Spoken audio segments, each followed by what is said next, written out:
berbagai tantangan, hambatan, dan masalah yang dihadapi pasangan suami istri. Untuk mengatasinya, kami mengundang kepada pasangan usia pernikahan yang masih baru hingga 5 tahun untuk bergabung dalam Kana Marriage Class. Diadakan setiap hari Jumat jam 7 malam, mulai 19 Februari sampai 9 April. Acara dilaksanakan secara online melalui aplikasi Zoom. Untuk pendaftaran, gunakan link berikut ini.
Shalom jemaat Tuhan, salam sehat. Hari ini kita kembali beribadah, mari kita siapkan hati kita untuk memuji, memuliakan nama Tuhan. Mari kita berdoa.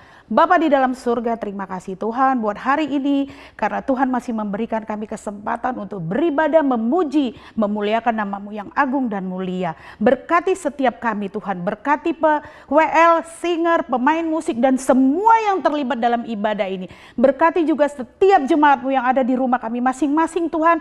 Berkati mereka dengan berkat sukacita, damai sejahtera yang dari Engkau, agar setiap apapun yang mereka lakukan Tuhan, memuji memuliakan Engkau, mendengar firman-Mu dapat diterima Tuhan Yesus, dan dapat mereka aplikasikan dalam hidup kami hari lepas hari. Terima kasih Bapa, terima kasih Yesus, kami mengucap syukur dalam nama Tuhan Yesus. Haleluya, amin. Selamat beribadah Bapak Ibu, Tuhan Yesus memberkati. Shalom jemaat Tuhan, kembali lagi dalam ibadah kita hari ini. Senang sekali kita bisa berjumpa kembali dalam ibadah kita. Mari dimanapun Bapak dan Ibu berada, kita mau siapkan hati kita mau sembah Tuhan kita.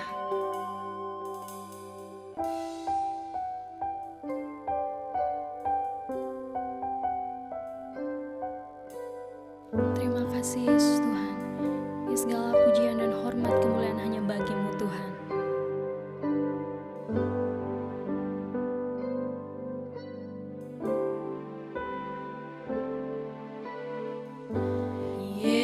Yesusku, penyelamatku, tiada yang seperti Engkau. Setiap hari ku memuji keajaiban kasih-Mu.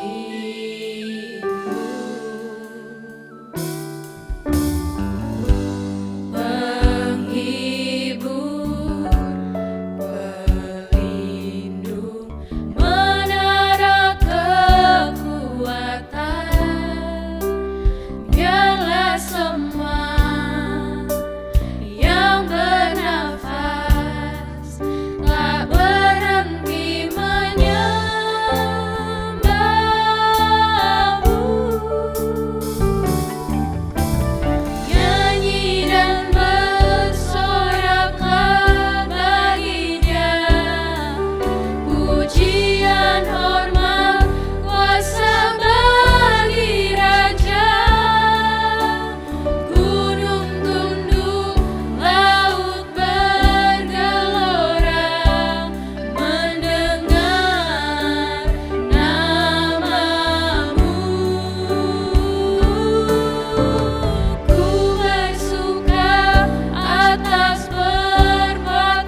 lagi kita nyatakan pujian buat Tuhan. Terima kasih Yesus Tuhan. Mari sama-sama nyatakan. Yesusku, penyelamatku, tiada yang seperti Engkau. Setiap hari ku memuji keajaiban kasih-Mu.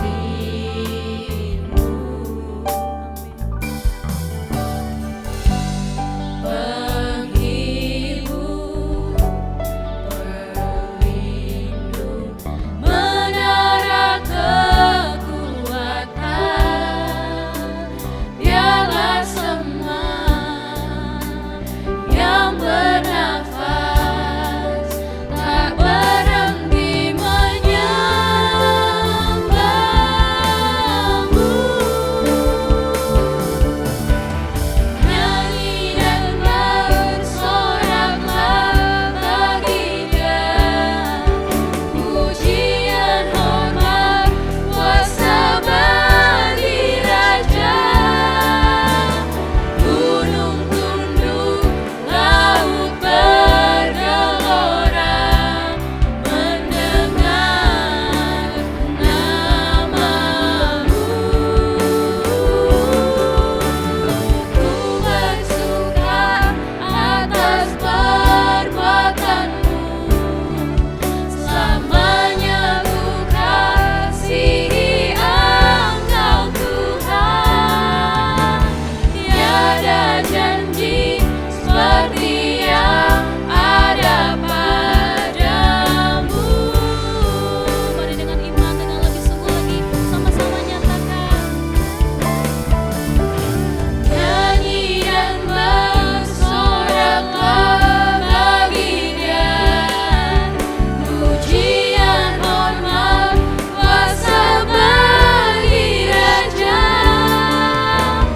Gunung tunduk, laut bergelora, mendengar nama-Mu. Ku bersuka atas perbuatan-Mu, selamanya ku kasihi Engkau Tuhan. Tiada janji seperti yang ada padamu. Tiada janji seperti yang ada padamu. Tiada janji seperti yang ada padamu. Mari kita sembah Tuhan.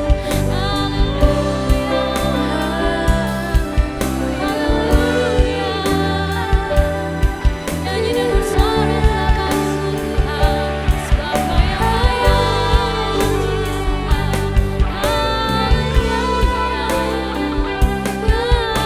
disembah. Mari naikkan pujian Tuhan, sebab yang layak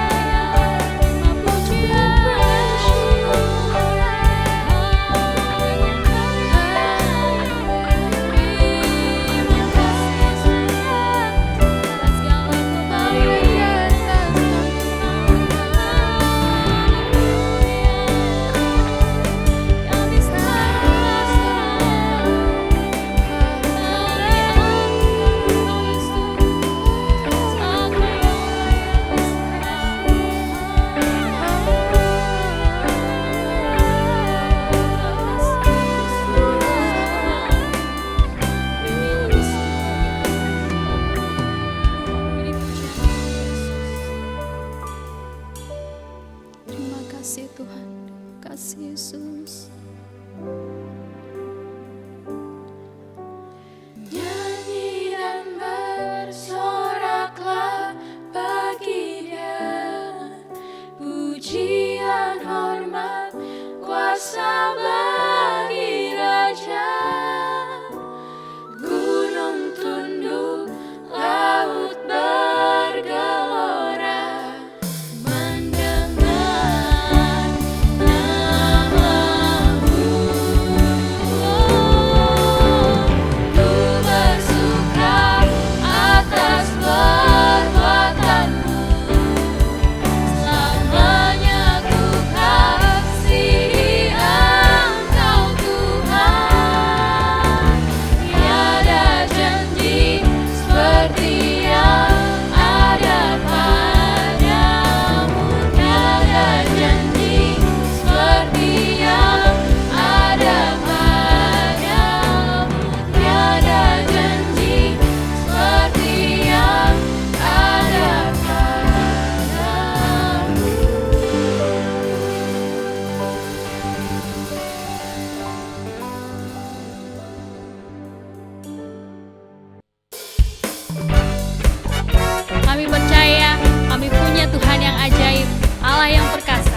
Terima kasih ya Tuhan. Kami punya Tuhan yang ajaib, yang dahsyat dalam setiap kehidupan kami.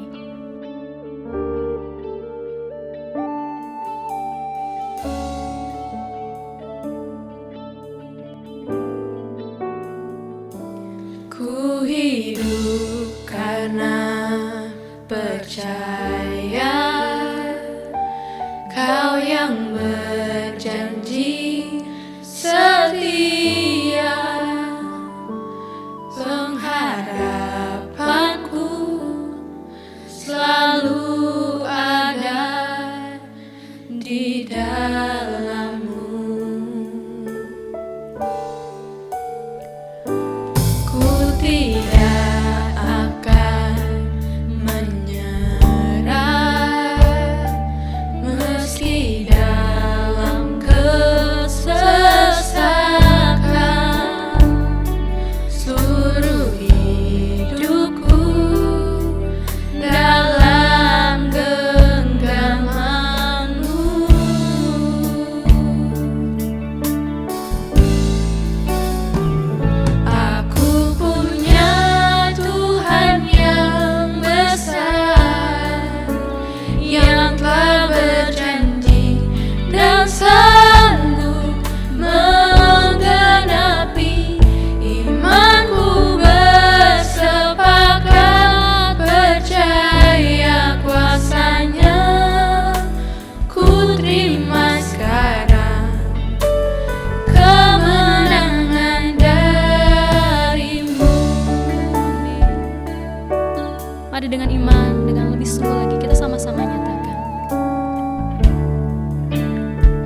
Shalom, puji Tuhan.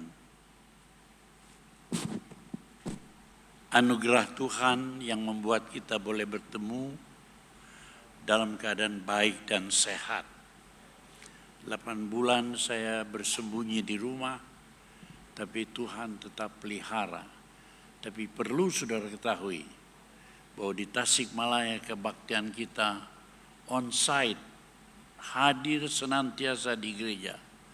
Sejak bulan Juli yang lalu, sampai sekarang sudah jalan 8 bulan, tidak pernah berhenti.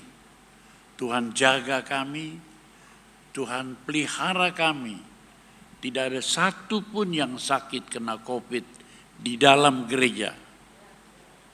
Yang hadir ya paling sedikit ada 360 orang saudara sekalian.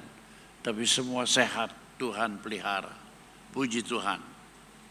Hari ini saya akan menyampaikan firman Tuhan perihal hidup yang jujur.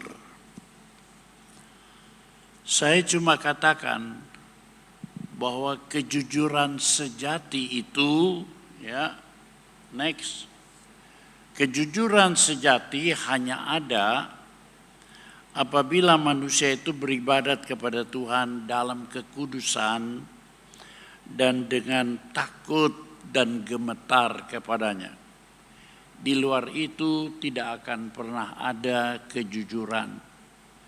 Kita bisa baca di dalam Mazmur 96 ayat yang ke-9, sujudlah menyembah kepada Tuhan dengan berhiaskan kekudusan, gemetarlah di hadapannya, hai segenap bumi. Hanya saudara sekalian, kalau kita punya rasa hormat yang luar biasa, sehingga hidup kita dalam kekudusan, kita baru bisa hidup jujur.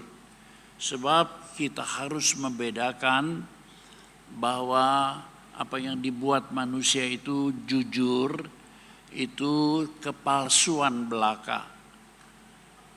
Jujur di antara manusia itu penuh dengan segala macam hal-hal yang tidak betul. Yang saya maksudkan di sini adalah divine honesty. Kejujuran ilahi, divine honesty, bukan apa yang disebut human honesty, kejujuran manusiawi, bukan. Ini hanya ada di dalam orang yang takut akan Tuhan, saudara. Manusia hanya jujur karena dia takut kepada manusia yang lain, takut ketahuan kalau berbuat salah, takut hukum negara dan sebagainya. Tetapi kita jujur karena hati yang tulus itu sesungguhnya itulah kehidupan yang sejati, saudara sekalian. Nah, untuk itu kita mesti menyadari kalau tidak ada divine honesty, tidak ada kejujuran ilahi, tidak ada itu kejujuran sejati dalam hidup kita manusia. Nah, kita mesti mengerti tentang apa yang disebut takut akan Tuhan. Dalam Amsal 1 ayat yang ke-7, di situ dikatakan demikian, takut akan Tuhan adalah permulaan pengetahuan, tetapi orang bodoh menghina hikmat dan didikan. Pengetahuan manusia itu meningkat-ningkat sampai kepada apa yang disebut hikmat. Tapi banyak orang tidak memperdulikan tentang hikmat yang dari Allah. Mereka sudah merasa cukup kalau berpendidikan, punya pengetahuan master, doktor, rasanya sudah hebat. Padahal saya beritahukan master doktor itu bisa diperoleh dengan akal kita manusia ini loh. Tetapi sudah sekalian hikmat itu adalah diperoleh dari hati yang takut akan Allah, hati yang penuh dengan firman dan Roh Kudus, dan juga pengetahuan akal. Jadi double kekuatannya. Kekuatan manusia dan kekuatan Allah itulah hikmat, saudara sekalian. Dalam Amsal 2 ayat yang ke-9 disebutkan demikian. Maka engkau akan mengerti tentang kebenaran, keadilan, kejujuran. Ini 3 hal sebenarnya sama.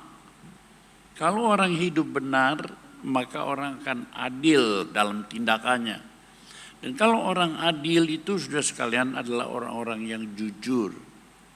Jujur kepada Allah dan jujur kepada manusia, maka orang itu mengenal setiap jalan yang baik. Waduh, ini artinya dari takut akan Allah. Dulu orang cuma belajar di dunia itu sampai setingkat sekolah menengah atas. Rasanya kalau sudah sekolah menengah atas itu dia orang hebat zaman dulu. Tapi kemudian saudara sekalian, bahwa ilmu pengetahuan itu bertambah terus sehingga orang perlu membuat satu badan tingkat pendidikan yang lebih besar daripada SMA. Karena itu orang bingung diberi nama apa sekolah itu. Ukir tanah Betawi, pikir-pikir dalam hati, dapatlah keputusan bahwa mereka memberi nama sekolah yang tinggi itu university. Nah, uni itu sudah sekarang dari bahasa Inggris, union itu kesatuan.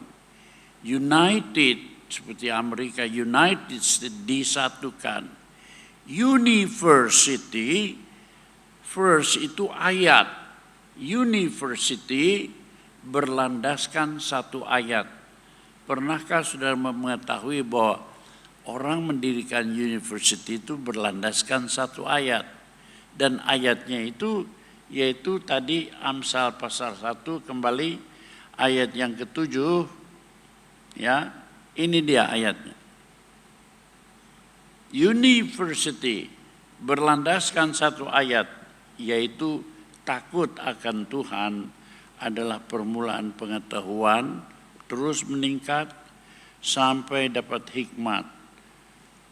Tapi orang-orang yang menghinakan hikmat pendidikan itu orang bodoh. Jadi kita mesti jangan terlalu bangga dengan pengetahuan akalia.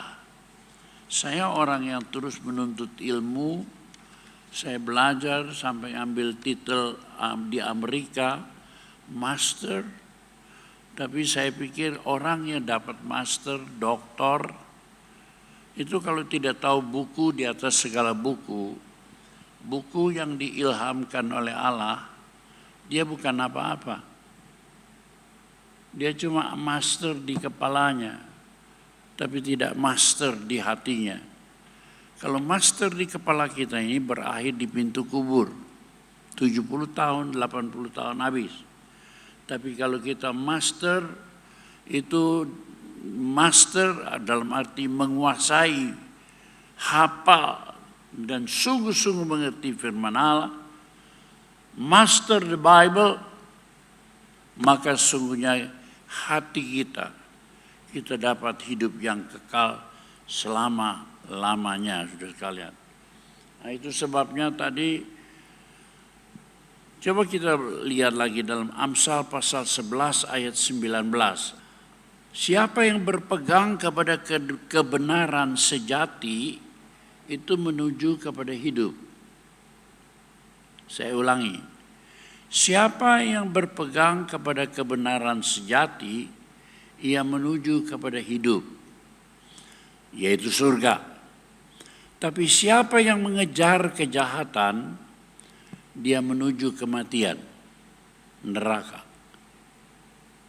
Karena itu sudah sekalian, keputusan kita, apa yang kita kejar itu harus kita lakukan sedini mungkin dalam hidup kita. Ya. Sekarang kita melihat penyebab dari kegagalan manusia, ya.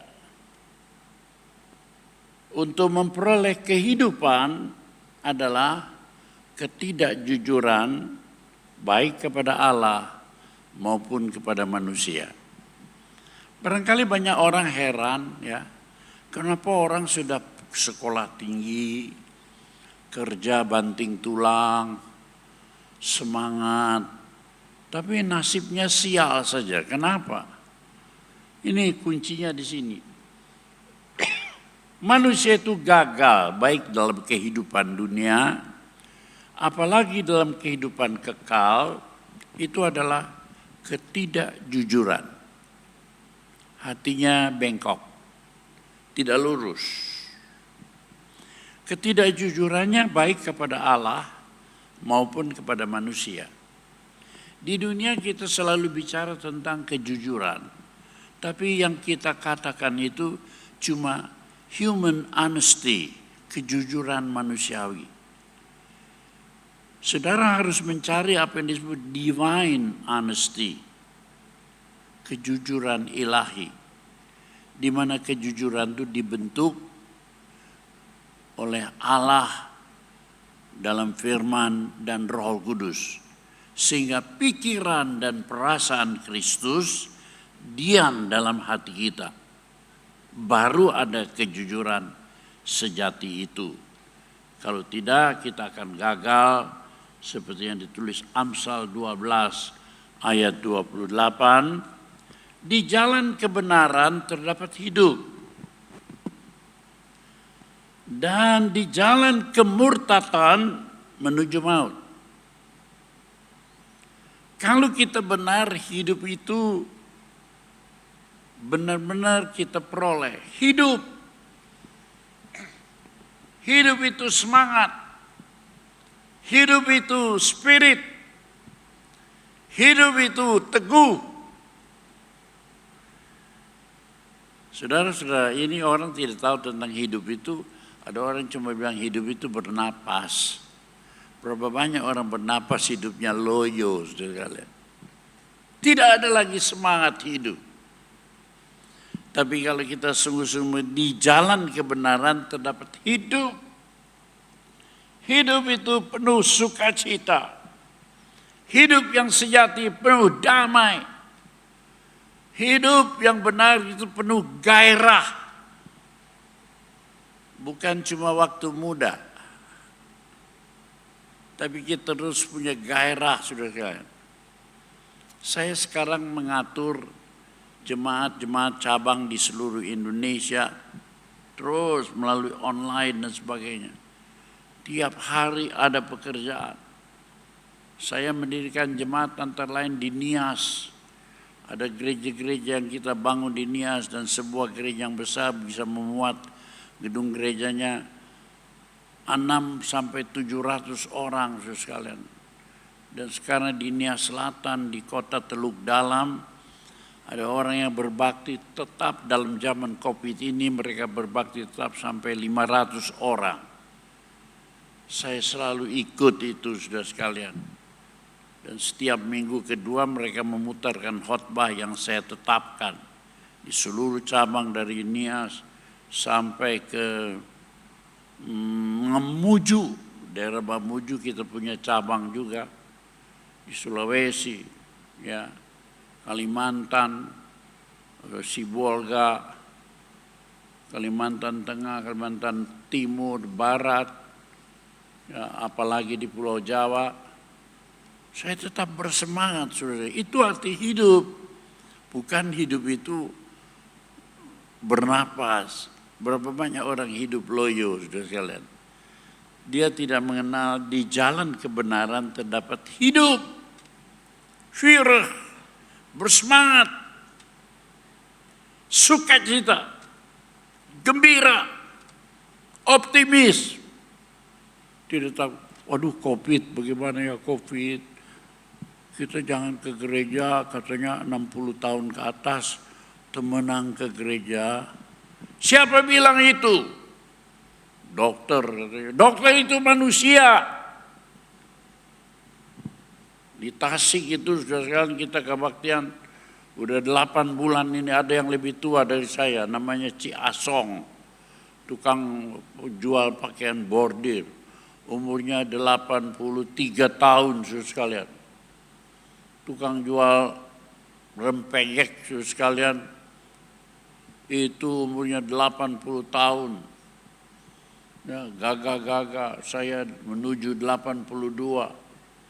Ngapain? Katanya tidak boleh. Kata siapa? Kata dokter. Perkataan roh, perkataan jiwa, atau perkataan tubuh. Kalau dokter itu manusia, perkataan jiwa, tubuh. Tapi kalau perkataan Tuhan, 6 hari engkau bekerja, pada hari yang ke-7 engkau harus beribadat kepada Tuhan. Katanya bagaimana COVID? COVID itu menyerang tubuh kita. Tapi kalau roh kita kuat, jiwa kita kuat, COVID itu tidak akan menyerang kita. Saya emang gak pusing-pusing. Saya kasih tahu ya, kalau saudara diserang COVID, gampang obatnya. Ya, ingat ya. Ambil bawang putih 3 siung yang gede itu. Kunyah, jangan ditelan. Kunyah sampai pedas, terbakar. Itu COVID bersarang di sini 3-4 hari sebelum turun ke bronkitis, atau sebelum turun ke paru-paru. Bunuh dulu di sini.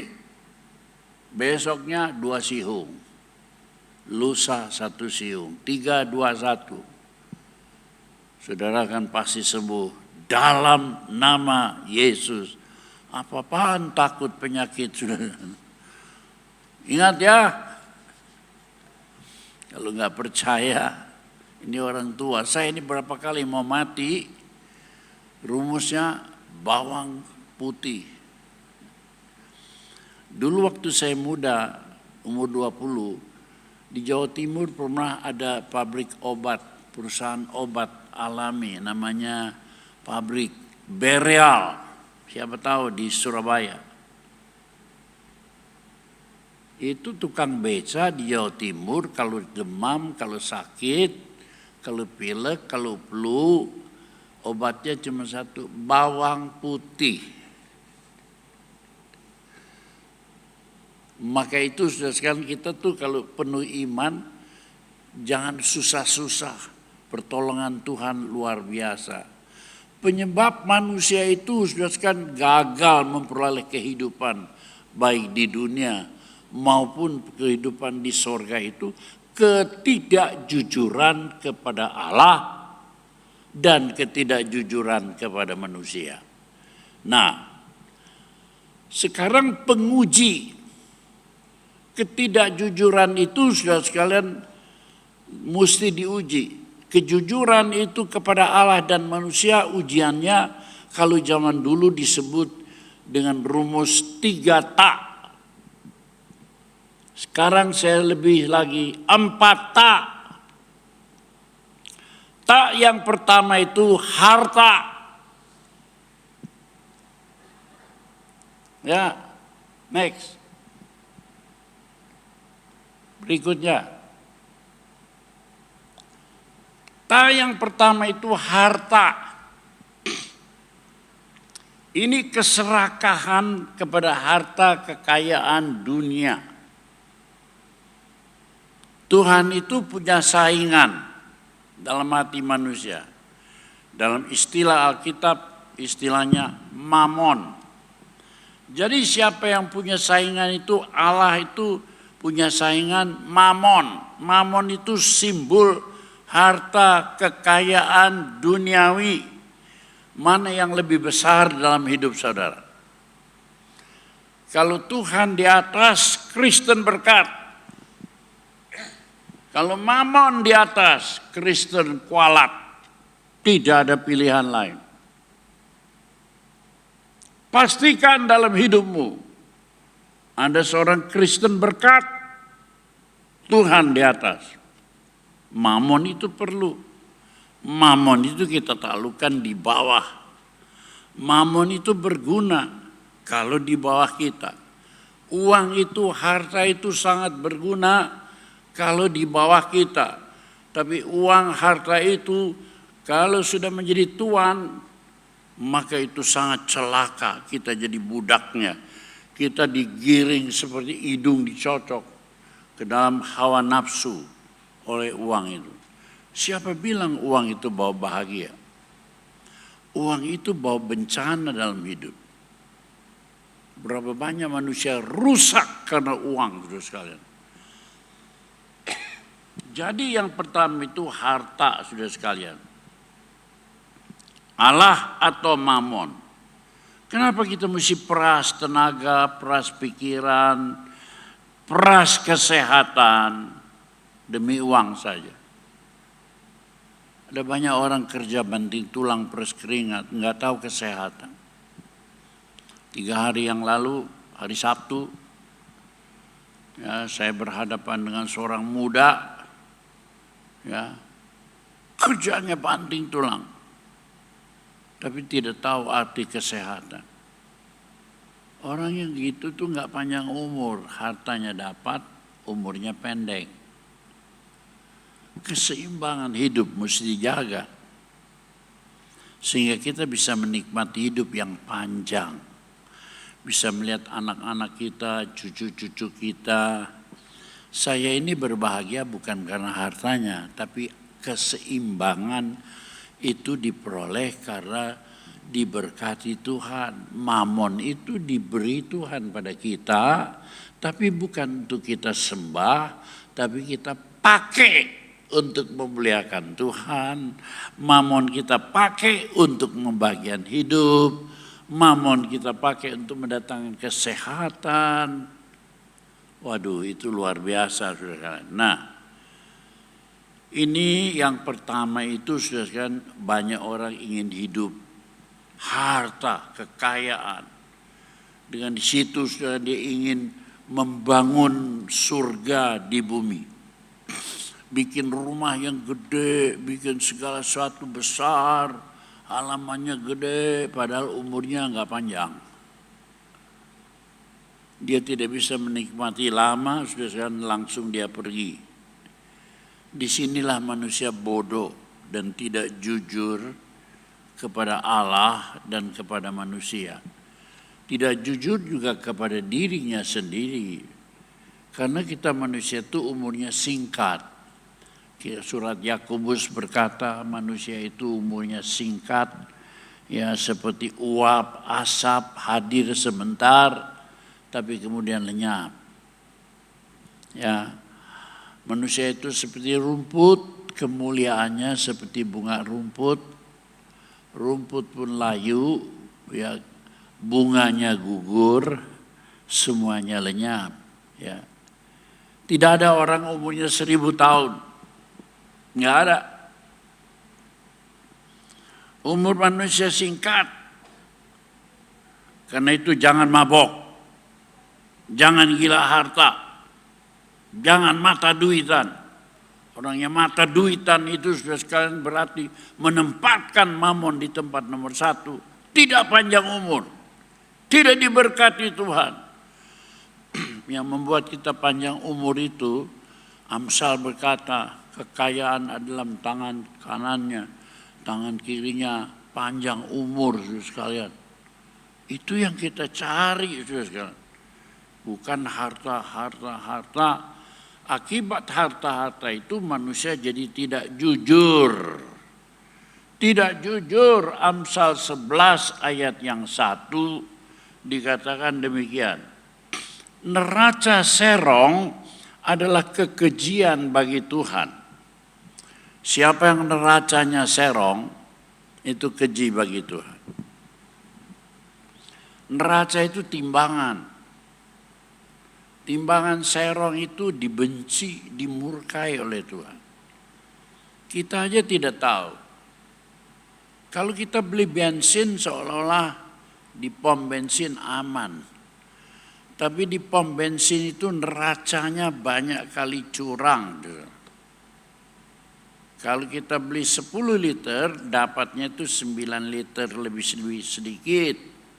Tapi kan kita tidak bisa ngontrol itu. Kalau kita nimbang beli sesuatu, timbangannya kurang. Saya suka makan sampe yang halus, puhung, singkong. Jadi karena itu untuk dapat singkong yang halus itu diproses, ya. Istri saya bisa memprosesnya. Kita pesan singkong itu di kampung yang memang singkongnya apa itu? Empuk, ya. Jadi kita kalau minimal belinya 2 kilo. Jadi kalau sampai kita bayar, kita coba timbang, bukan 2 kilo. 1 kilo 8 on itu sudah tinggi. Sekali 1 kilo 7 on. Saya pikir nih orang keterlaluan. Kita timbang itu singkongnya banyak tanahnya itu. Sudah itu dikurangi lagi. Aduh, saya pikir pantes orang ini seumur hidup, ya, dia jualan singkong yang dibungkus tanah. Bahkan nanti besok mati dia dibungkus tanah. Mau begitu? Neraca yang serong itu kebencian Tuhan. Ya. Itu bukan neraca timbangan saja. Tapi timbangan yang benar itu di hati kita. Cara kita menimbang segala sesuatu, jangan pakai neraca, yaitu timbangan hatimu yang serong, yang curang, yang tidak jujur, yang tidak berbelas kasihan. Orang lain juga mau hidup. Kalau pas saja itu sudah bagus. Saudara-saudara, neraca yang tepat itu, ya, itu kesenangan Tuhan. Sebab kalau orang pakai neraca yang serong, pada hari kemurkaan, harta tidak berguna. Tetapi kebenaran melepaskan orang. Saya ingat satu peristiwa tahun berapa itu ya? 1963 kalau saya tidak salah. Di Singapura itu penyeludup tentara Indonesia ditangkap, dibunuh.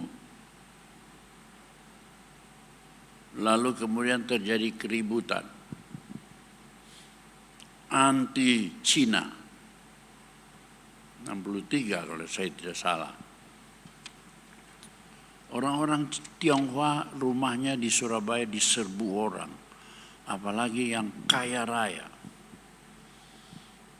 Tapi rumah saya mau diserbu orang juga. Terus itu orang-orang sekeliling kampung itu tahu saya. Datang melindungi rumah saya. Itu bukan Cina. Itu orang Kalimantan. Padahal dia tahu saya Cina. Tapi oleh karena wajahnya ini memang serem begini, sudah lihat, saya jadi selamat. Saya bukan Cina. Sebab apa? Lingkungan itu biasa. Ya, kalau ada orang sakit, saya pasti ngurus dia. Saya pasti menolong dia. Apa saja jadi penolong. Istri saya jual obat-obatan dan jamu, sudah sekalian. Seringkali obat dan jamu itu dibagi dengan gratis. Maka orang-orang itu menjaga saya. Meskipun dia tahu siapa saya, dia bilang, itu orang Kalimantan. Orang yang mau nyerbu, lihat-lihat ya wajahnya beda ya nih. Tapi orang yang kenal itu melindungi. Itu yang saya ingat-ingat pada hari kemurkaan, harta tidak berguna. Tapi kebenaran melepaskan orang dari maut itu. Saudara berdiri dengan benar di hadapan Tuhan, maka Tuhan akan menolong kita secara luar biasa. Saudara. Tuhan memberi nasihat kepada kita. Dalam Matius 6, nasihat Tuhan itu berbunyi begini. Jangan kamu mengumpulkan harta di bumi. Di bumi ngengat dan karat merusakannya dan pencuri membongkar serta mencurinya. Harta di dunia ini boleh kita pakai, kita cari secukupnya. Doa yang diajarkan Tuhan, berilah kami makanan kepada kami secukupnya ya Tuhan. Jangan terus sepertinya saudara saja yang bisa makan, orang lain tidak makan. Cukup. Apalagi di situ ada banyak pencuri. Akan membongkar pencurinya, ngengat, karat, merusaknya. Ada cerita, ada orang simpan uang di mana, di bawah kasur ya. Berapa tahun kemudian hancur uangnya itu. Kalau tidak salah uangnya itu puluhan juta. Karena hancur semua, bubuknya itu dibawa. Ditukar oleh Bank Indonesia cuma 900.000. Kenapa habis dimakan ngengat dan karat? Makanya nyimpan uang jangan banyak-banyak. Simpanlah uang di sorga. Ya, sebab di sorga itu ya ngengat dan karat tidak merusakannya, pencuri tidak membongkarnya serta mencurinya. Orang yang suka simpan uang di sorga itu artinya hatinya penuh dengan kemurahan, tangannya enteng, murah hati. Lawannya adalah pelit, medit, lokek, kedekut, lekas mati. Tapi kalau orang murah hati juga sekalian, panjang umur, percayalah, saya jalani itu. Makanya sekarang umur 82 kurang dikit, jalan terus, tidak mati-mati. Sebab harta di sorga itu hikmat, kejujuran, kebenaran, keadilan, kemurahan. Itu pengenalan akan Allah itu.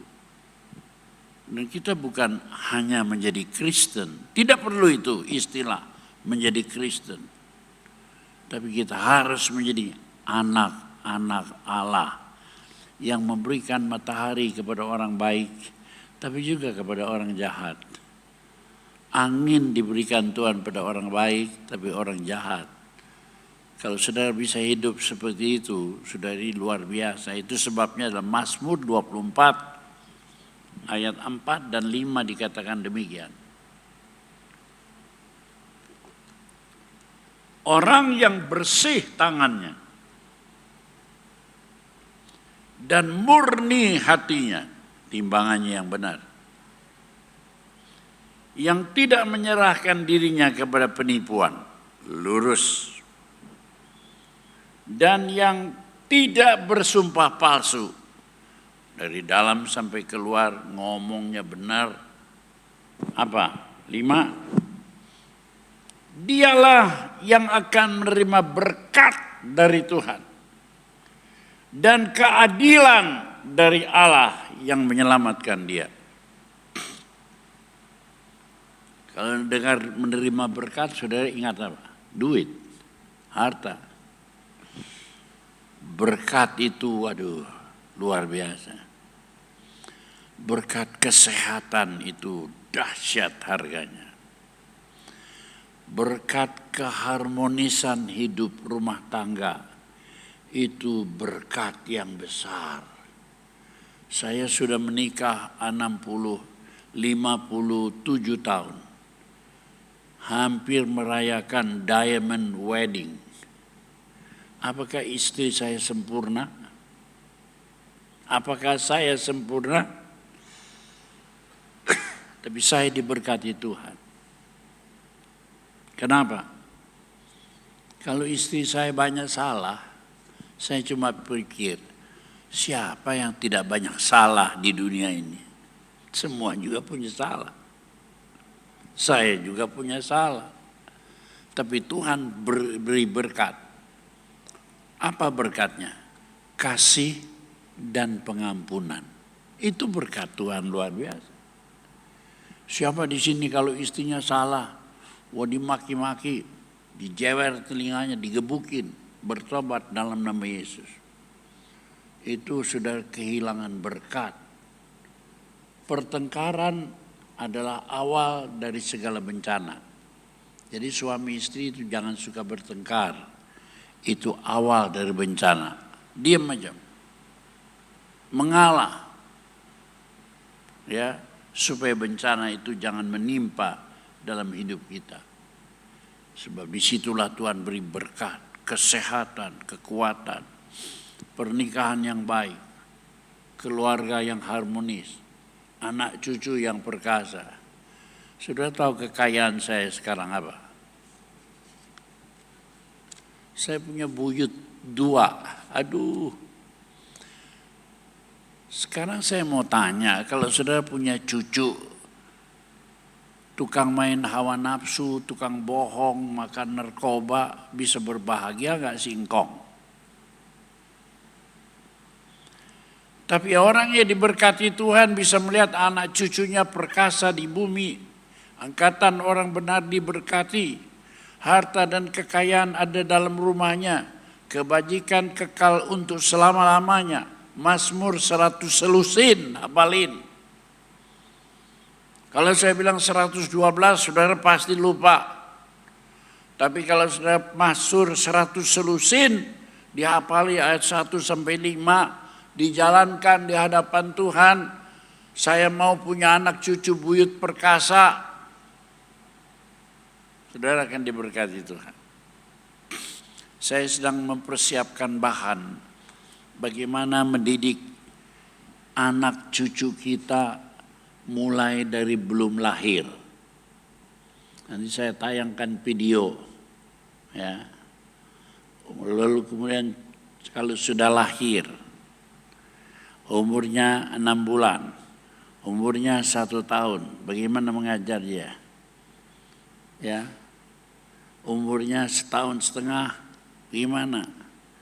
Buyut saya umur 1,5 tahun. Waduh, banyak sekali. Alkitab sudah punya. Alkitab bergambar sudah punya, dia tahu. Daniel ini, malaikat begini. Wah, kemudian Yusuf dan Maria ngetuk pintu hotel. Adakah kamar kosong? Dia bisa tahu semua. Umurnya 1,5 tahun. Itu nanti saya akan tayangkan dalam bentuk gambar-gambar, ya, dan ada instrukturnya yang mendidiknya. Siapa mendidiknya? Instrukturnya bernama Jessica Elizabeth Abraham, Master of Divinity, keluaran Australia dan Singapura. Nanti sudah terima beberapa bulan lagi. Wah, itu mendidik anak cucu. Anak umur 1 tahun diceritain dia diam. Tapi ketika 1,5 tahun ditanyain dia bisa nyaut apa yang 1 tahun lalu diceritain. Kalau 2 tahun udah lancar. Itu semua kalau kita didik di dalam Tuhan, saudara sekalian. Nah, sekarang itulah harta kekayaan yang dijanjikan Tuhan kepada kita. Yang pertama harta. Tak yang pertama. Tak yang kedua adalah wanita. Wanita itu apa?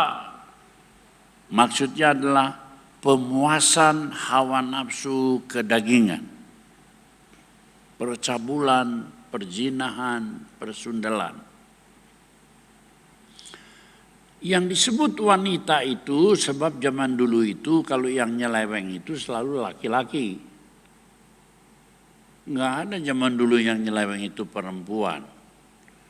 Yang nyeleweng itu laki-laki terhadap perempuan. Tapi zaman sekarang sudah berubah. Lain dulu, lain sekarang. Sekarang ini Yesaya 4 ayat 1 bilang apa? Pada waktu itu 7 orang perempuan akan memegang seorang laki-laki. Berkata, kami akan menanggung makan pakaianmu. Rebutan 7 perempuan.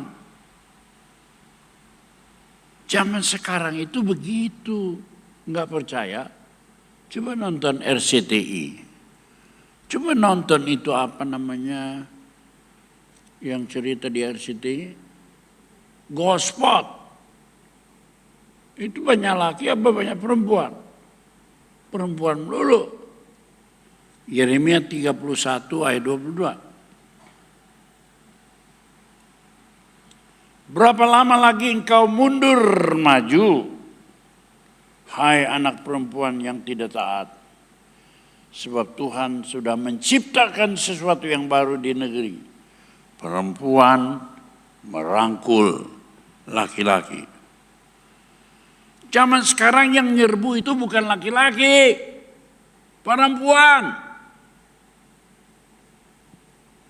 Ini dunia kita sudah terbalik ini sudah sekalian.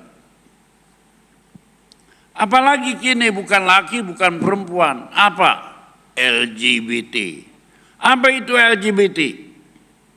L itu lesbian, perempuan kawin sama perempuan. J itu apa? Gay. Laki-laki kawin sama laki-laki. B itu apa? Bisex, kaditu hayang, kaditu mau. Kaditu kadiu itu bisex. Ya. Transgender itu apa? Lahir laki-laki, dioperasi jadi perempuan. Lahir perempuan, suaranya gede, dioperasi jadi laki-laki. Ini dunia kita sekarang ini, saudara sekalian. Zaman dulu disebut Sodom and Gomora. Dan Sodom Gomora itu bukannya dongeng, itu kejadian pasal 13. Saya sudah lebih dari 7-8 kali ke Sodom dan Gomora. Nginep beberapa kali di Hotel Lut. Nah, ceritanya zaman dulu manusia itu begitu percabulan, persundalan di Sodom dan Gomora itu. Tuhan murka sekali dan dijatuhi api dan belerang dari sorga. Sehingga terbitlah apa yang disebutkan itu laut mati. Laut mati itu dibom Tuhan. Garam, belerang itu di situ. Dan laut mati itu tempat yang paling rendah di bumi. Sebab dibom oleh Allah dengan api dan belerang. Tidak ada kehidupan, maka disebut laut mati. Itu apa yang ditulis Alkitab disebut di situ. Itu zaman Sodom dan Gomora, zaman dulu cuma satu daerah yang kecil saja.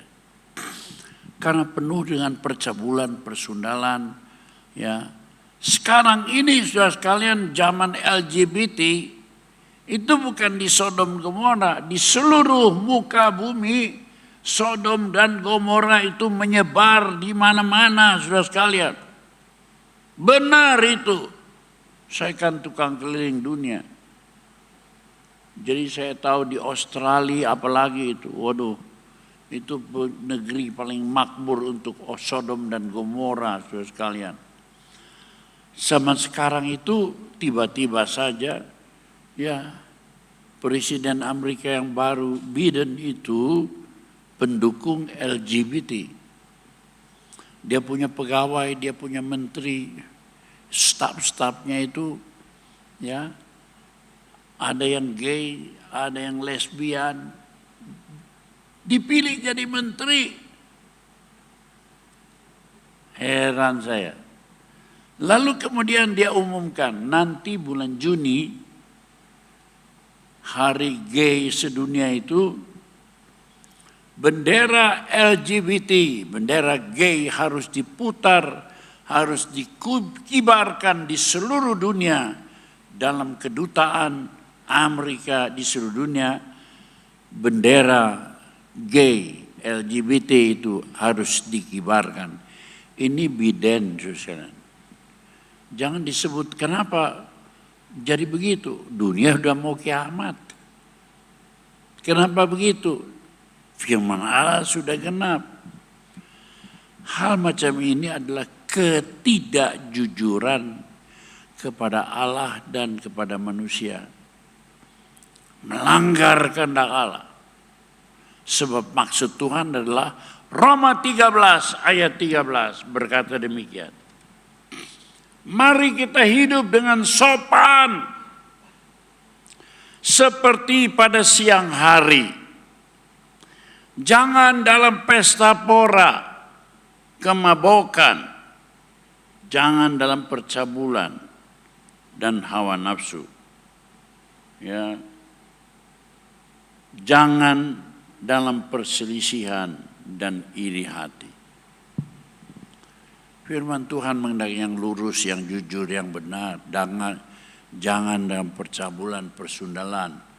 Ini rumus yang kedua, yaitu pemuasan hawa nafsu kedagingan.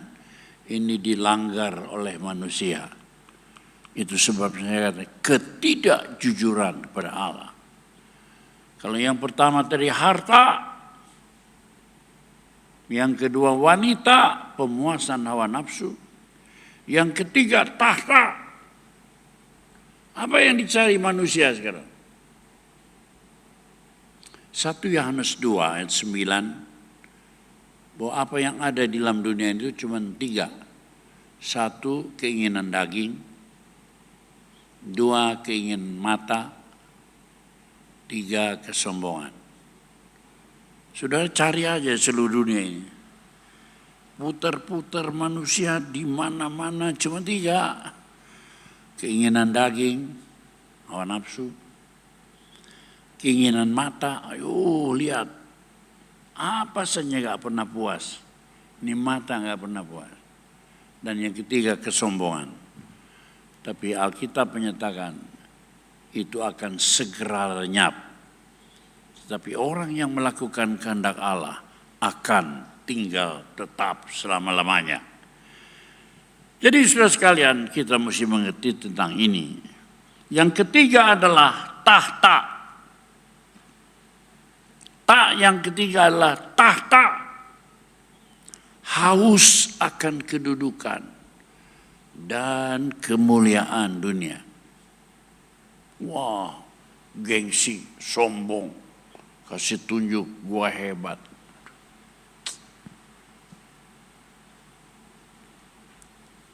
Ini manusia haus perkara ini.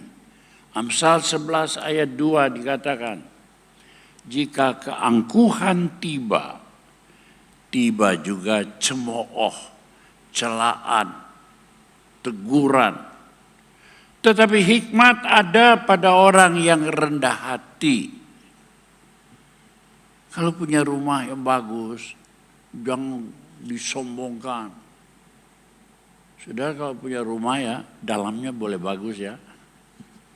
Luarnya nggak usah bagus-bagus, nanti dirampok orang. Mending kalau dirampok, dibunuh orang. Tapi kalau kelihatannya sederhana, aman loh tinggalnya di dalamnya. Ya, kesederhanaan, kerendahan hati itu membawa pada kehidupan. Tapi di dunia ini yang nomor 1 dicari itu harga diri. Gengsi, kesombongan. Ingat, iblis itu seperti singa yang mengaum untuk dapat menerkam orang yang dapat diterkamnya, dilulurnya, saudara sekalian. Cara iblis itu harga diri manusia itu dipermainkan. Ada manusia yang diserang oleh iblis sehingga kehilangan harga diri, kehilangan percaya diri. Dalam istilah bahasa Inggris, inferiority complex. Pikirannya dikuasai dengan rasa diri tidak berharga. Bahasa Belanda, minderwaardigheidscomplex. Ada berapa banyak orang merasa dirinya tidak berharga. Rasa dibuang.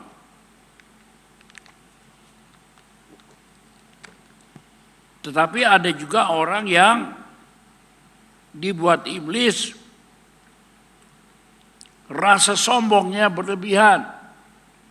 Itu yang disebut superiority complex.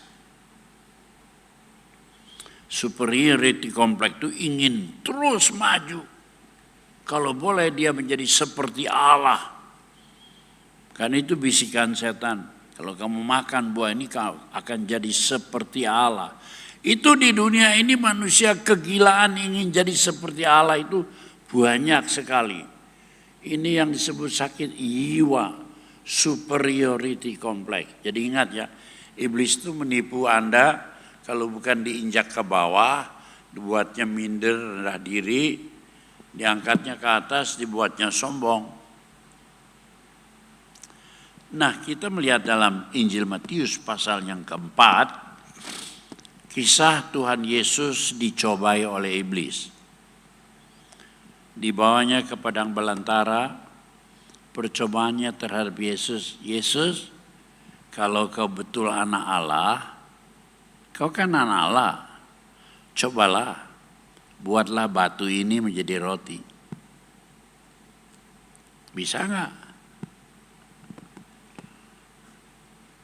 Tuhan Yesus diujinya tuh, suruhnya batu menjadi roti.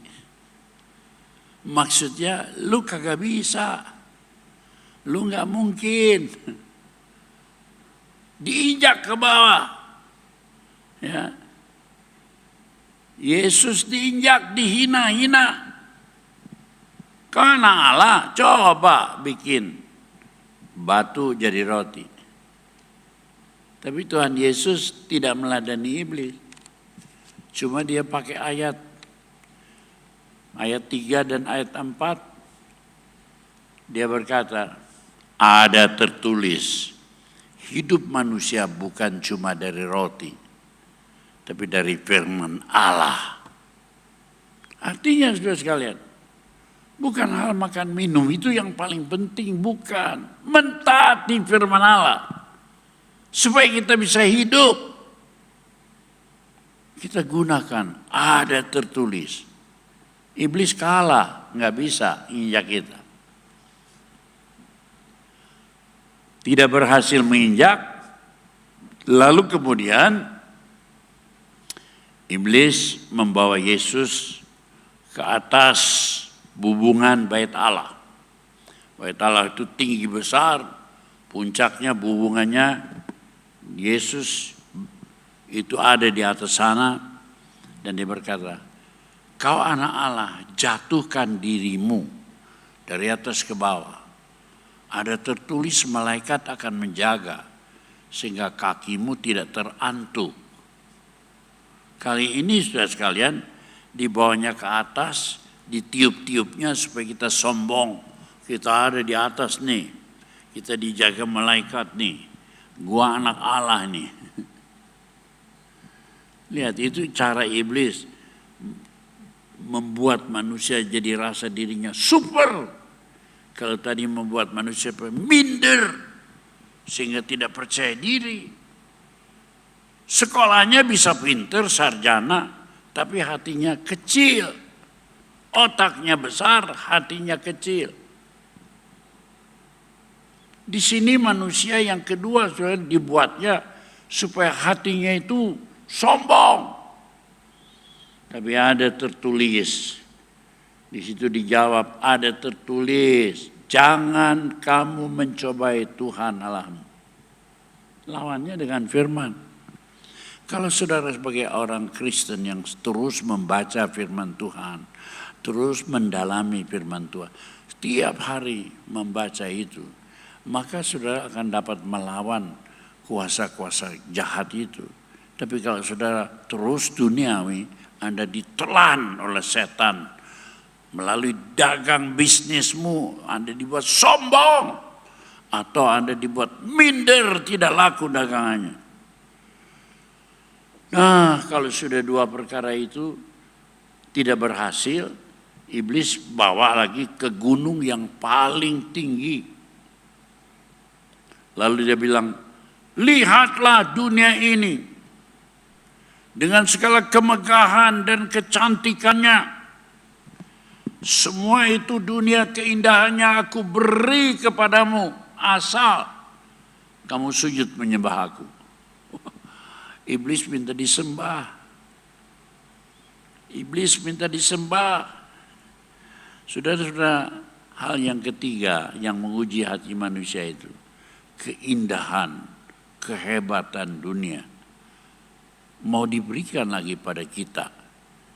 Tapi Tuhan Yesus memberi teladan. Ada tertulis, hendaklah engkau menyembah Allah Tuhan. Sebab itu enyahlah iblis. Hanya Tuhan yang patut disembah. 3 kali dia menggunakan. Ada tertulis. Kalau saudara sungguh-sungguh hidup di dalam Tuhan, menggunakan pedang roh, yaitu firman Allah, untuk mengusir iblis, saudara hidup dalam kemenangan. Saudara bukan orang kuat. Saya bukan orang kuat. Saya sudah mengikut Tuhan lebih dari 60 tahun. Banyak sekali tantangan iblis. Tapi kalau saya tidak kuat, saya suka menyanyi. Peganglah tanganku Roh Kudus setiap hari. Hari ini saya sudah tua, suka menyanyi. You raise me up. Engkau yang mengangkat aku. You raise me up. Wah, Tuhan yang mengangkat kita dalam hidup ini, saudara sekalian. Kalau kita bersandar kepada Dia senantiasa. Amsal 21 ayat 4 dikatakan demikian. Mata orang congkak dan hati yang sombong yang menjadi pelita orang fasik adalah dosa. Orang fasik itu bukan orang tidak mengenal Allah. Dia mengenal Allah tapi fasik, tidak peduli akan Allah, itu orang fasik. Kristen dengar khotbah tapi tidak peduli menjalani firman Allah. Orang itu orang fasik, tidak peduli akan Allah. Orang demikian itu matanya congkak, hatinya sombong. Itu adalah dosa. Dan lebih dari itu 1 Petrus 5 ayat yang kelima disebutkan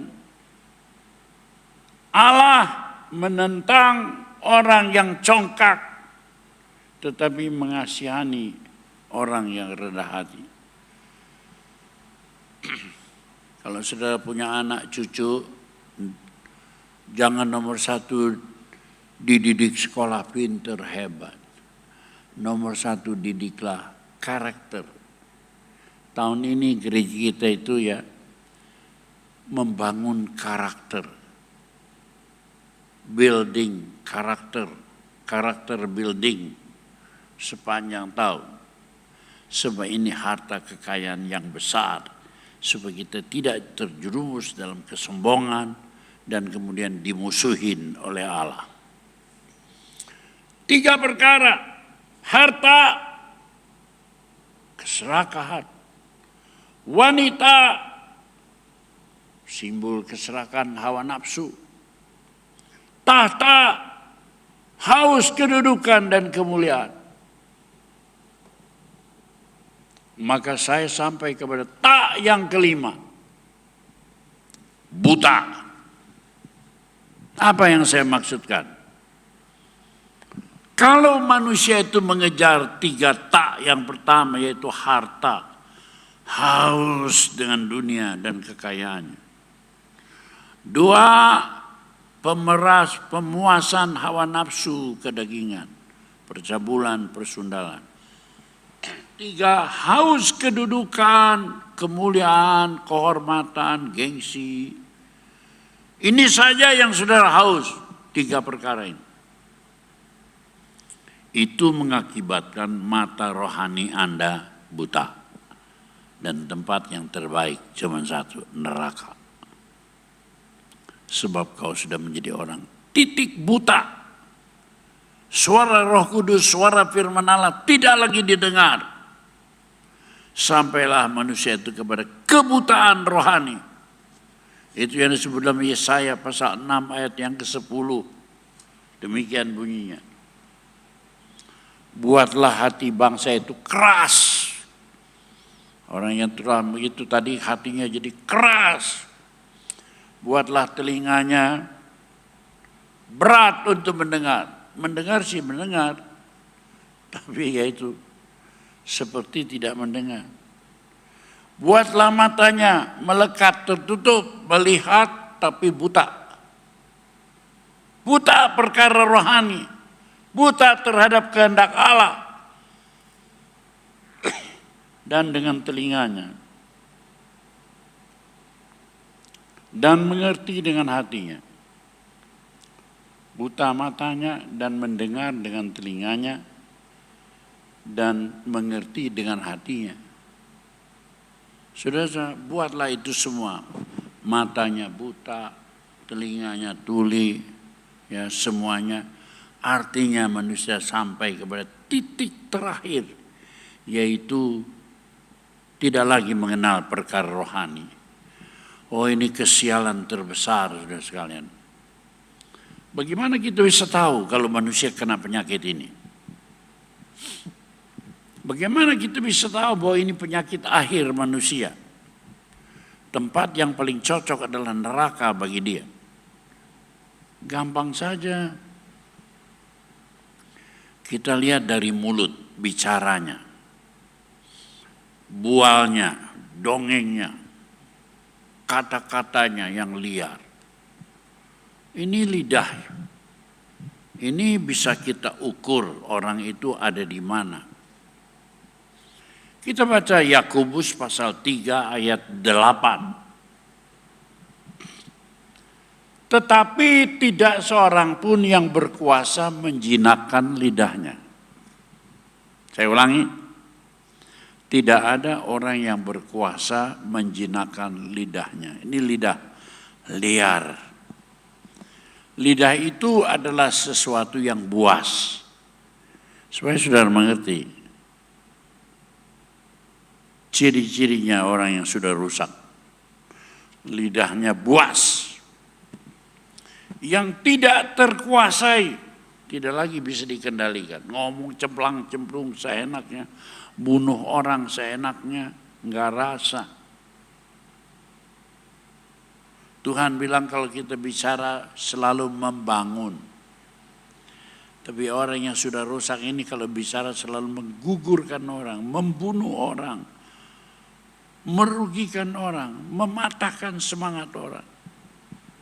Saya kalau lihat berkata kepada seorang perempuan, Nona, kau cantik jelita, tinggi semampai, lenggangnya aduhai. Si Nona itu berminggu-minggu berdiri terus di depan cermin sudah. Gara-gara Om Yudus ngomong yang begitu. Tapi kalau saya sekali saja ngomong, mukamu jelek, kayak monyet. Waduh, seumur hidup dia tidak lupa kata-kata itu. Dia benci pendeta tua itu. Saking bencinya wajahnya selalu keras. Darahnya selalu melonjak. Penyakit dalam tubuhnya banyak. Dan akhirnya dia tidak bisa kawin. Karena dikutukin. Aduh. Ayo lidah kita itu kalau berkata membangunkan. Bukan meruntuhkan orang. Sebab ayat itu berkata, ia adalah sesuatu yang buas. Tidak terkuasai. Penuh racun yang mematikan. Siapa yang ngomongnya gak capak begitu? Penuh racun mematikan. Itu orang yang sudah rusak rohaninya. Tempatnya paling cocok dalam neraka. Ini namanya tak yang keempat. Buta perkara-perkara rohani. Ayat yang ke-6 kita baca. Lidah pun adalah api. Ia merupakan satu dunia kejahatan. Mengambil tempat di antara tubuh kita. sebagai sesuatu yang dapat menodai seluruh tubuh dan menyalakan roda kehidupan kita. Sebab ia itu sendiri dinyalakan oleh api neraka. Hari ini kita belajar tak yang keempat adalah buta perkara-perkara rohani. Bicaranya tidak terkendali lagi, lidahnya rusak.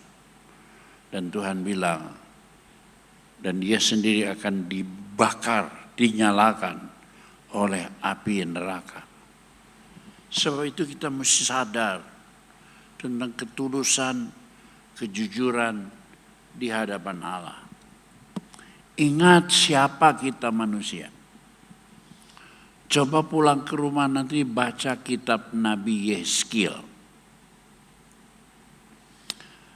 Manusia itu ditegur Allah dengan satu istilah. Hai anak manusia. Hai anak manusia. Lebih dari 90 kali di dalam kitab Yeskil itu. Hai anak manusia. Saya selidiki apa sih maksudnya ini? Dalam bahasa aslinya Tuhan itu menegur begini, ya. Ben ha Adama. Ben ha Adama. Apa sih itu artinya? Kalau di Indonesia bin, di Israel itu Ben. Ben Garian, ya, Benyamin. Kalau di Indonesia bin. Muhtar bin Abdullah, artinya Muhtar itu anaknya Abdullah. Kalau Ben ha Adama itu apa artinya? Ben ha Adama, kamu itu anaknya Adam. Tahu artinya Adam? Debu tanah. Hei debu tanah. Hei anak debu tanah. Hei yang akan mati. Kita mesti ingat hidup kita itu seperti uap asap. Sebentar juga akan berlalu. Kita baca Yakub 4 ayat 14 berkata demikian. Sedang kamu tidak tahu apa yang akan terjadi besok. Apa artinya hidupmu? Hidupmu itu sama seperti uap yang sebentar saja kelihatan lalu lenyap. Saya punya teman di Sukabumi, orang paling kaya di Sukabumi. Dia aktif juga sebagai pelopor dalam Full Gospel Businessman Fellowship Sukabumi. Dia punya hotel-hotel di banyak tempat, juga sampai di Australia.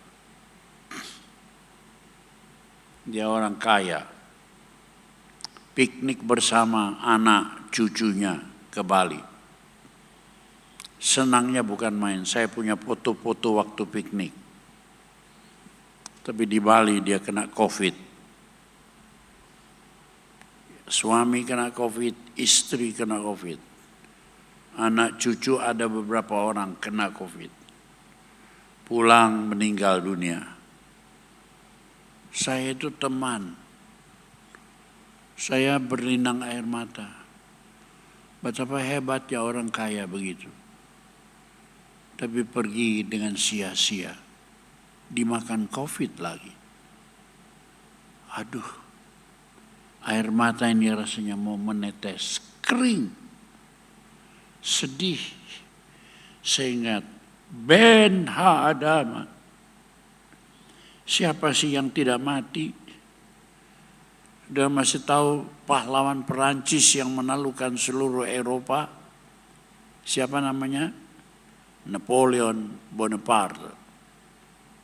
Sejarah dunia mencatat tentang itu. Luar biasa. Hari ini di Indonesia ada orang namanya Napoleon Bonaparte. Siapa itu? polisi yang koruptor ditangkap. Nama yang terkenal Napoleon Bonaparte. Hebat luar biasa, sejarah membuktikan akhirnya dia dikalahkan juga. Ditangkap, dibuang ke Pulau Elba dan akhirnya mati juga di sana. Ben Hadama, hei anak tanah, anak debu tanah, kau pasti akan mati. Kau masih ingat orang yang paling hebat dalam memputar perang dunia kedua? Namanya Hitler dari Jerman. Oh, luar biasa.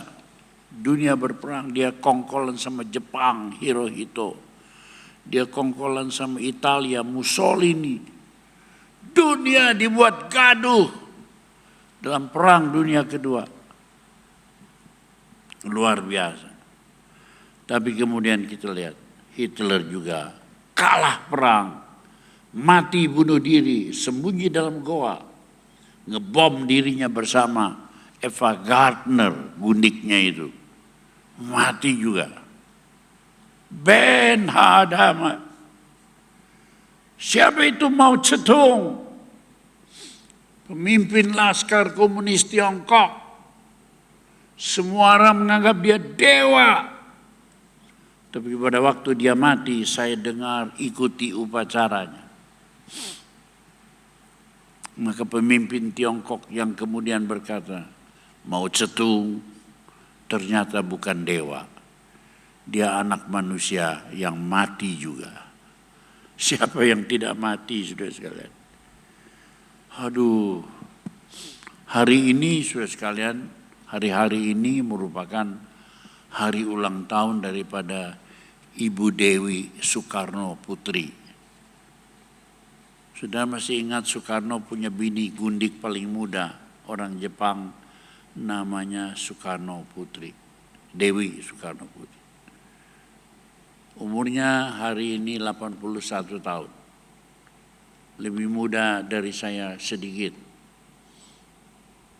Luar biasa. Siapa Soekarno? Hebat sekali. Sudah yang tidak tahu Soekarno, dunia itu terbagi dua. Blok timur, blok barat. Hanya satu orang yang berani bikin dunia terbagi blok tiga. Timur, barat. Yang ini New Emerging Forces. The New Emerging Forces itu artinya satu kekuatan yang terbit baru di dunia ini. Itulah orang namanya Soekarno. Tapi dia mati juga.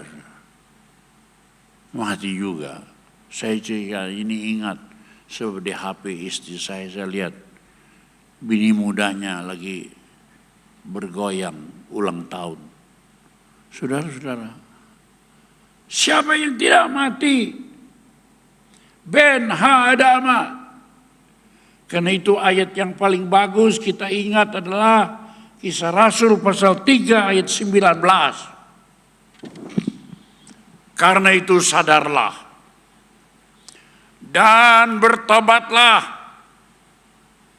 Bertobat dari pikiran yang curang dan tidak jujur, yang melupakan Allah, yang cuma hidup di dunia, yang cuma mikirkan harta, mamon, yang memikirkan pemuasan hawa nafsu belaka, yang cuma memikirkan yang ketiga yaitu tahta. Sebab orang yang memikirkan ini akan sampai kepada titik kebutaan. Telinga mendengar tapi tuli.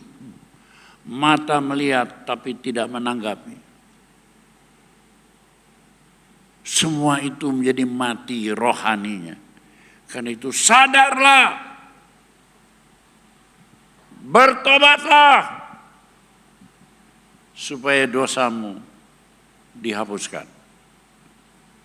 Supaya anak cucumu jangan menerima kesialan-kesialan. Puji Tuhan Bapak Ibu, kita bersyukur karena hari ini kita sudah selesai beribadah Dan saya percaya bahwa ibadah kita hari-hari ini sungguh memuliakan nama Tuhan. Harapan saya tetap semangat di tengah-tengah situasi yang serba tidak menentu, karena kita percaya Tuhan kita hidup sanggup menolong. Mari kita berdoa dan kita mengucap syukur dan mengakhiri ibadah kita hari ini. Bapa, kami bersyukur buat anugerah-Mu dalam kehidupan kami. Kami berterima kasih karena Tuhan sudah menyertai kami. Kami percaya ibadah kami hari ini sungguh-sungguh memuliakan Tuhan. Berkati setiap seluruh sidang jemaat-Mu, apapun menjadi pergumulan kami belajar berserah kepada Tuhan. Bapa, kami menyerahkan bangsa dan negara kami dalam tangan Tuhan. Berkati Indonesia, pulihkan bangsa kami. Berkati para pemimpin rohani kami dimanapun mereka berada. Terima kasih Bapa, kami menyerahkan hidup kami dalam tangan Tuhan sepanjang minggu ini dalam tangan Tuhan. Dalam nama Tuhan Yesus kami berdoa. Sidang jemaat, mari angkat kedua tangan, siapkan hati dan terimalah berkat dari Tuhan. Tuhan memberkati rumah tanggamu, Tuhan memberkati pekerjaanmu, Tuhan memberkati kesehatanmu, Tuhan memberkati keuanganmu, dan Tuhan memberkati pertumbuhan rohanimu. Sekarang terimalah berkat daripada Allah Bapa, cinta kasih dalam Tuhan Yesus Kristus, dan melalui persekutuan yang indah dalam kuat kuasa Roh Kudus, tinggal tetap menyertai kita mulai hari ini sampai Maranatha, Yesus Kristus datang pada kali yang kedua menjemput kita di awan-awan yang permai. Yang percaya dan sudah diberkati Tuhan, mari katakan bersama, amin. Shalom, Tuhan memberkati kita semuanya. Bagi Dia segala pujian, hormat serta syukur, kekal selamanya. Bagi Dia segala pujian, hormat serta syukur, selama-lamanya. Selama-lamanya. Selama-lamanya. Haleluya, ibadah kita telah selesai. Selamat hari Minggu. Tuhan Yesus memberkati.